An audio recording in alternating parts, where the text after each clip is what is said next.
carries. We have a lot of damage coming through in the mid game. As I'm sorry, ladies and gentlemen, to get your hopes up, it is only a Cassante in the top side in the end. You don't get anything spicy from Adam. You actually get a pretty standard team comp from BDS.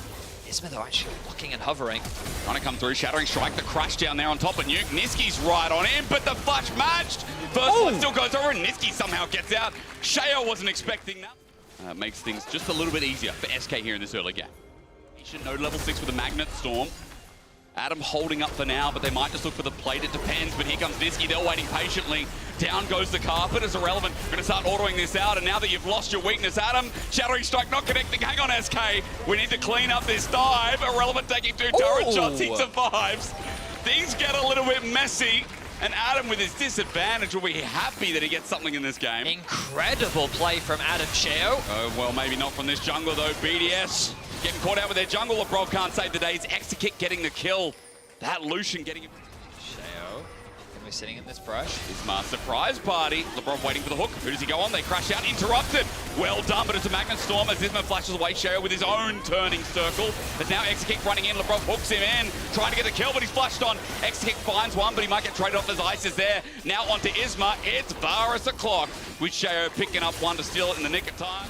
He's also not really getting a lot of assistance from his team, but again, we go back to the fact that SK have all these pushing lanes. Lebrov. Oh, hooked in, great Tangle Barbs. There's the Pop Blossom. Niski ults him out. He ain't taking him with him. X6 gonna drop there, and it's a roam from the splits that's getting the party started again, with SK only trading off the grubs in the meantime. I like the proactivity here from BDS. You talked about Lebrov getting out on the map more. This is something, as you rightly said, we saw from him yesterday, working a little bit more with Sheo to find these opportunities. They do find the play and bot access into the river. Lebrov. Okay, looking for DOS. I mean, it's Emilio, so not tanky. Doesn't matter, Ice gets the kill, but X-Kick has done so much damage into Sheo as he finally got him. They will concede the Dragon, but you get Adam back into the game just that little bit. He's going to secure himself a plate. Maybe he can get a second. But again, more summoners. Well. There was the concern about the insect play, but Lebrov looking for a hook. Hex Flash. He wants to go over. Who does he find? X-Kick out of range. Great E in time, but no way to SK lose this. Oh! They do! But Nuke's in! Pop goes the Weasel as this mid laner may have set up BDS for success. Isma's now isolated too, but Niski's picked up the kill on the back and still as relevant as ever. But boy, oh boy, did Nuke make our hearts aflutter. An incredible ultimate from Nuke from over the wall. SK were not expecting it at all. Lebrov looking for another hook, forcing Niski to play on the defense. This means the BDS should be able to unlock this mid tower, even though they didn't get themselves the Herald. A much needed objective. First tower of the game goes to BDS. Yeah, all for Herald. I mean, you got to call worth at least, even with the trade in the top side. That's crazy, but I thought, oh man, this fight's going to go way, way down with Niski getting free firing, but it didn't matter as teleport comes topside. BDS going to show us another one. Tangle Barbs doesn't connect, but X-Kick is out of mana.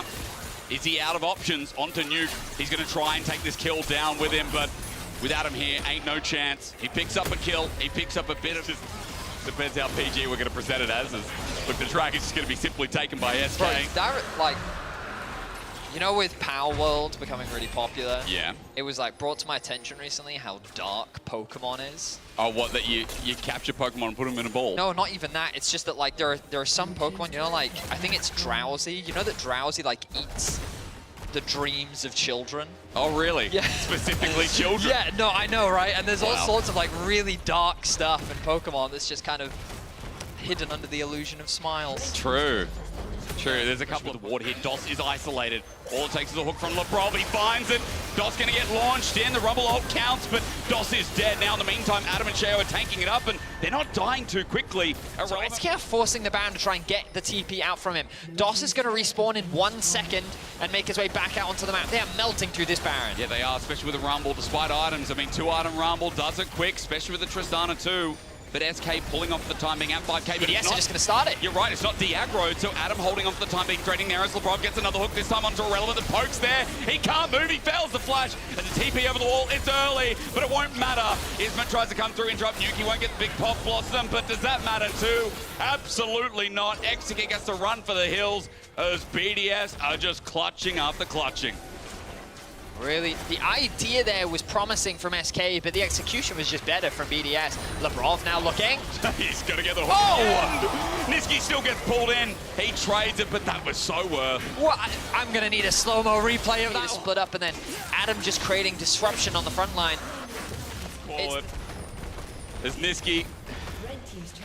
He's trying to get something in the meantime, but as we've seen, I mean, this game has flipped over despite the 1K gold difference not being too much. He's a player. Nuke! Wait. I love this No tech one will so know. much. There we go. Nuke now shown out, but will it matter anyway? I mean, he's in position. Pod Blossom, 4 again! Nuclear intelligence, more like it. He's going to get a double. Add another one onto the list. Niski gonna be caught once again. I think he might just die here, Betty. I mean, by himself. Ice, that was a solo. Until the next objective spawns. But right now, BDS are playing the patient game. They're doing a good job. They get top tier 2, they get mid tier 2. An even trade in most cases, as Nuke is just waiting in brush. Hello, DOS. Bit of Pop Blossom? Why not? The rest of the team's here, but does he care? No, he does not. Secure another tower and contest. Take yet another. Base is on the agenda next. Mid slow pushing in from the looks of it. 30 seconds left. DOS still dead. BDS waiting for Nuke's ultimate to come back up before they can really threaten the dive. Rumble ultimate likely to come through to try and slow this siege. Or not, I stand corrected. Just walking in, they don't care. Culling isn't going to do Oh. much. Sheo ulties and bye-bye Exeking. In an instant, that man is dead. And even though DOS is alive, guess what? He's dead again. Ice is just taking names as well. BDS a step away from locking in the first spot in Winter Playoffs, and right now it's looking smooth in 29 minutes. As they take down the first Nexus turret, they are playing with their food. Irrelevant steps out, Labrov with a hook. He finds yet another, they turn. Guess what? Another person here, Pop Blossom, easily done. BDS styling on the league right now, as well as SK. 29 minutes indeed to lock in the first spot in Winter Playoffs here in the LEC. A bit of a shaky early game from BDS, but pick after pick